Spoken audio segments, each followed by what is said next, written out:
మేము ఆసిఫాబాద్ నుంచి మొదలుకొని మనుగూరు, ఇల్లెందు, కొత్తగూడెం వరకు వివిధ నియోజకవర్గాలకు కోల్బెల్ట్ ఏరియాలో ఇన్ఛార్జీలు ఉన్నటువంటి వాళ్ళమందరం కూడా హాజరైనాం. ఆ సమావేశంలో నేను నిన్న సుమారు అరగంటకు పైగా నేను మాట్లాడినట్టున్నా. దాంట్లో కొన్ని నా వ్యాఖ్యలు ఇటు అటు చేసి అటు ఇటు చేసి ఫ్యాబ్రికేట్ చేసి కాంగ్రెస్ పార్టీ వాళ్ళు నిన్నంతా కూడా సోషల్ మీడియాలో వాళ్ళకు అనుకూలమైనటువంటి మీడియాలో తిప్పి కొన్ని పేపర్లలో కూడా వాళ్ళ రాపించినట్టున్నారు. అయితే అసలు విషయం ఏంటి అంటే, నిన్న సింగరేణి బొగ్గుగని కార్మిక సంఘం సమావేశంలో భవిష్యత్తులో సింగరేణి కార్మిక లోకం కోసం చేయాల్సినటువంటి పోరాటాలు, తీసుకోబోయే కార్యాచరణ, ఇప్పటిదాకా జరిగినటువంటి కార్యక్రమాలు, అన్ని విషయాలు కూడా నిన్న చర్చించుకున్నాం. ఆ క్రమంలో నాకు వేరే ఒక పని ఉండి పార్టీకి సంబంధించి నేను వేరే మీటింగ్కి పోయినా. గౌరవనీయులు పెద్దలు మన మాజీ మంత్రివర్యులు హరీష్ అన్న నిన్న ఆ కార్యక్రమానికి కూడా వచ్చారు. తర్వాత ప్రెస్ కాన్ఫరెన్స్ కూడా వారు పెట్టారు. వారు ఏం మాట్లాడారు చాలా స్పష్టంగా, సింగరేణిలో 40 లక్షల టన్నుల బొగ్గు మాయమైంది, దాని విలువ సుమారు 1600 కోట్లు. అసలు ఎటువైంది 40 లక్షల మెట్రిక్ టన్నుల బొగ్గు, ఏమైంది అని హరీష్ అన్న మాట్లాడాడు. ఎట్ ద సేమ్ టైం గతంలో కేసీఆర్ గారి ప్రభుత్వ హయాంలో మేము 19,000 మందికి ఉద్యోగాలు ఇచ్చినాం సింగరేణిలో. మీరు వచ్చిన ఈ 3 ఏళ్ల పాలనలో మీరు ఎన్ని ఉద్యోగాలు ఇచ్చారు?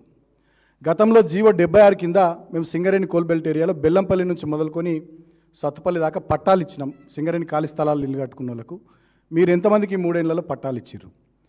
సింగరేణిలో ఒకప్పుడు ఉన్నటువంటి స్కీములు, అది కారుణ్య నియామకాలు కానీ, కార్పొరేట్ స్థాయి రెఫరల్స్ తల్లిదండ్రులకు కానీ, ఇల్లు కట్టుకుంటామంటే ఇచ్చే 20 లక్షల వడ్డీ లేని రుణం కానీ, అదేవిధంగా మైన్స్ మీద పిట్ స్థాయిలో కార్మికులకు ఇచ్చే వెల్ఫేర్ యాక్టివిటీ కానీ, ఇవేవి కూడా అమలు కావడం లేదు.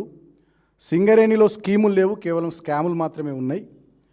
సోలార్ ప్లాంట్లలో కుంభకోణం, నైనీ బొగ్గు బ్లాకుల వేలంలో కుంభకోణం, ఓబీ కాంట్రాక్ట్ వర్క్లలో కుంభకోణం, సుమారు 15,000 కోట్ల కుంభకోణాలు సింగరేణిలో ఈ 3 సంవత్సరాల కాంగ్రెస్ పాలనలో జరిగినాయి. దీని సంగతి ఏందని నిన్న మా హరీష్ అన్న మాట్లాడిండు. వాస్తవానికి ఆ సమావేశంలో కూడా మేము ఈ విషయాలన్నీ కూడా మాట్లాడినాం. దాని నుంచి ప్రజల దృష్టిని మరల్చడానికి ఈ కాంగ్రెస్ పార్టీకి సంబంధించినటువంటి ప్రభుత్వ పెద్దలు నేను మాట్లాడినటువంటి అంశాల్లో ఇక కోడిగుడ్డు మీద ఈకలు వీక్కుంటూ ఒక ఫ్యాబ్రికేటెడ్ వీడియో తయారు చేసి దాన్ని నిన్న సాయంత్రం నుంచి సోషల్ మీడియాలోకి వదిలి ఇక బాల్కసుమన్ ఇట్లా, బాల్కసుమన్ అట్లా, ఇక మొత్తం బాల్కసుమన్ మీదనే దృష్టి నిన్నటి నుంచి. అది ఎంత దూరం పోయిందంటే, ఇవాళ డీజీపీకి నా మీద పోయి కంప్లైంట్ ఇచ్చేంతవరకు కాంగ్రెస్ పార్టీ ఎమ్మెల్సీలు గంత తీరిగ్గా ఉన్నారు. నా మీద పోయి కంప్లైంట్ ఇచ్చారు, సుమోటోగా కేసు పెట్టాలట నా మీద. కాంగ్రెస్ పార్టీ మంత్రులు రాష్ట్రంలో వడ్ల గురించి మాట్లాడరు, మక్కల గురించి మాట్లాడరు, మేము అడిగిన ప్రశ్నలకు జవాబులు చెప్పరు. వాళ్ళు కూడా బిజీ ఉన్నారు. బాల్కసుమన్ వెంటనే తక్షణమే అరెస్ట్ చేయాలట, కేసు పెట్టాలట. మంత్రులు పొన్నం ప్రభాకర్ గారు, లక్ష్మణ్ కుమార్ గారు మాట్లాడతారు. నేను ఒకటే మాట అడుగుతా ఉన్నా కాంగ్రెస్ ప్రభుత్వ పెద్దల్ని, మీరు నా మీద పెట్టే దృష్టి మేము అడుగుతున్న సింగరేణి సంస్థ మనుగడ మీద పెట్టండి అని అడుగుతున్నా. సింగరేణిలో మెడికల్ బోర్డు ఎందుకు పెట్టట్లేదు? సింగరేణిలో వారసత్వ ఉద్యోగాలు ఎందుకు ఇస్తలేరు? సింగరేణిలో కొత్త బొగ్గు బావిలు ఎందుకు తెరుస్తలేరు? మీరు మేనిఫెస్టోలో చెప్పినట్టుగా 30 లక్షల వడ్డీ లేని రుణం ఇల్లు కట్టుకుంటామంటే కార్మికునికి ఎందుకు ఇస్తలేరు? జీవో 76 కింద ఈ 3 ఏళ్లలో ఒక్క పట్టా కూడా సింగరేణి ప్రాంతంలో ఎందుకు ఇవ్వలేరు? ఇవాళ సింగరేణిని బొందలగడ్డకు ఎందుకు మారుస్తున్నారు? సింగరేణిలో ఇన్ని స్కాములు మీరు ఎందుకు చేస్తూ ఉన్నారు? సింగరేణిని ముఖ్యమంత్రి బామ్మర్ది కప్పచెప్పి సింగరేణిని కార్మికుల పక్షాన పనిచేయాల్సినటువంటి సింగరేణి యాజమాన్యం ఇవాళ ముఖ్యమంత్రి బామ్మర్దికి తొత్తుగా మారి, ముఖ్యమంత్రి బామ్మర్దికి బంగారు గనిగా, బంగారు గుడ్లు పెట్టే బాతుగా ఎట్లా మారిపోయిందని మేము అడుగుతున్నటువంటి ప్రశ్నలకు ఇవాళ మంత్రుల దగ్గర కానీ, ముఖ్యమంత్రి దగ్గర కానీ, సింగరేణి అధికారుల దగ్గర కానీ సమాధానం లేదు. నేను నిన్న మాట్లాడినటువంటి మాటలన్నీ కూడా, నేను ఆనాడు తెలంగాణ ఉద్యమంలో ఒక ఉద్యమకారునిగా పనిచేసిన. 226 కేసులుండే నా మీద. వివిధ నెలల పాటు చెంచల్గూడ, చెర్లపల్లి జైళ్లలో నేనున్నా. సుమారు 4 సార్లు నా మీద లాఠీ చార్జ్ చేసి పోలీసులు విచక్షణ రహితంగా నన్ను కొట్టిరు. హైదరాబాద్ మహానగరంలో నేనుండని పోలీస్ స్టేషన్ లేదు. ఇప్పుడున్న అసెంబ్లీ ఎదురుగున్న CCS పోలీస్ స్టేషన్ నుండి డార్క్ సెల్తో సహా 2 రోజులు వండబెట్టిరు నన్ను. దాంతో సహా నేను ఉండని పోలీస్ స్టేషన్ లేదు. ఆనాడు ఉద్యమంలో తెలంగాణ కోసం అంతగానో పనిచేసినాం. ఆనాడు అనేక పోరాటాలు చేసినాం. సడక్ బంద్ కానీ, సాగరహారం కానీ, మిలియన్ మార్చ్ కానీ, అసెంబ్లీ ముట్టడి కానీ, ఇట్లా అనేక రకాలైనటువంటి కార్యక్రమాలు చేసినాం. నేను నిన్న మాట్లాడింది ఏంది, ఈ ప్రభుత్వం ఇన్ని స్కాములు చేస్తుంది, సింగరేణిలో స్కీములను పక్కకు పెట్టింది, రైతుల వడ్లు కొంటలేదు, కార్మికులకు చెల్లించాల్సినటువంటి బకాయిలు చెల్లిస్తలేదు, కార్మికులకు దసరా బోనస్ కానీ, దీపావళి అడ్వాన్స్ కానీ అవి కూడా చక్కగా ఇస్తలేదు, ఒక్క వెల్ఫేర్ యాక్టివిటీ అమలు చేస్తలేదు సింగరేణిలో. కాబట్టి సింగరేణిలో మనం గట్టిగా పోరాటం చేయాలి. కార్మికుల పక్షాన, మన కోల్ బెల్ట్ ఏరియాలో మన రైతుల పక్షాన గట్టిగా పోరాటం చేయాలి. ఎవరైనా రైతులు రోడ్ల మీదకి వస్తే వాళ్ళ మీద కూడా కేసులు పెడుతున్నారు. ఇవాళ రైతులంతా కళ్ళాల్లో ఉన్నటువంటి ధాన్యం కుప్పల దగ్గరనే అక్కడనే పడుకుంటున్నారు, అక్కడనే ఉంటున్నారు. ఇవాళ మనం పోరాటాలు చేస్తున్నాం రోడ్లెక్కి. అయినా ఈ ప్రభుత్వానికి చీమ గుట్టినట్టయినా లేదు, మొద్దు నిద్ర నటిస్తూ ఉంది ఈ ప్రభుత్వం. కాబట్టి ఈ ప్రభుత్వంలో కదలిక తీసుకురావాలంటే పెద్ద ఎత్తున పోరాటాలు చేయాలని నేను చెప్పిన.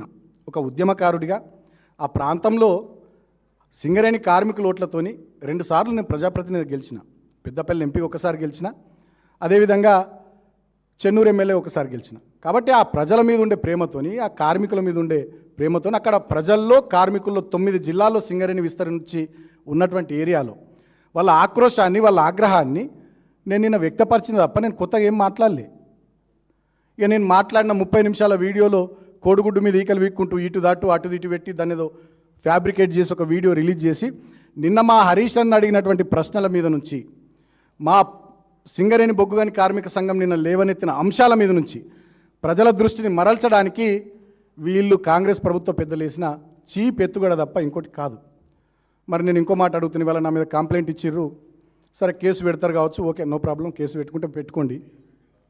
నేనేమంటున్నా, గతంలో కూడా మేము న్యాయంగా కేతన్పల్లి మున్సిపాలిటీలో 22 వార్డులకు కానీ 14 మేము గెలిచినాం. కేవలం 7 మాత్రమే కాంగ్రెస్ గెలిచింది. అయినా అన్యాయంగా అక్కడ మున్సిపల్ చైర్మన్ ఎన్నిక, వైస్ చైర్మన్ ఎన్నిక కానియకుండా కాంగ్రెస్ పార్టీ అడ్డంబడి, ఆనాడు మంత్రి వివేక్ గారు కానీ ముఖ్యమంత్రి గారు కానీ అడ్డంబడి నన్ను 16 రోజులు జైలుకు పంపించి అక్రమ కేసులు పెట్టి 56 రోజుల పాటు మా కౌన్సిలర్లను ఊరికి దూరంగా ఉంచేటట్టు చేసి చాలా కుట్రలు చేశారు. అయినా కుట్రలను ఎదిరించి మేము కేతన్పల్లి మున్సిపాలిటీలో గెలిచినాం. సో నేను అక్కడ ఆ ప్రాంత ప్రజాప్రతినిధిగా గతంలో పనిచేసిన కాబట్టి, ఇప్పుడు ఆ ప్రాంత ప్రతినిధిగా ఉన్నా కాబట్టి అక్కడ ప్రజలు, అక్కడ కార్మికుల ఆగ్రహం కానీ ఆక్రోశం కానీ దాన్ని ప్రపంచం దృష్టికి తీసుకొచ్చే ప్రయత్నం చేసినాం. వాళ్ళకి అండగా ఉండడానికి పోరాటాలు చేద్దామని చెప్పిన. దానికే ఉలిక్కి పడిపోయి ఇక రాష్ట్రం లేదు, సమస్యనే లేదన్నట్టు, బాల్కసుమ్ అనే ఒక సమస్య అన్నట్టు ముఖ్యమంత్రి కార్యాలయం నుంచే డైరెక్షన్ మేరకు నిన్నటి నుంచి నా మీద ట్రోల్ చేస్తూనే ఉన్నారు.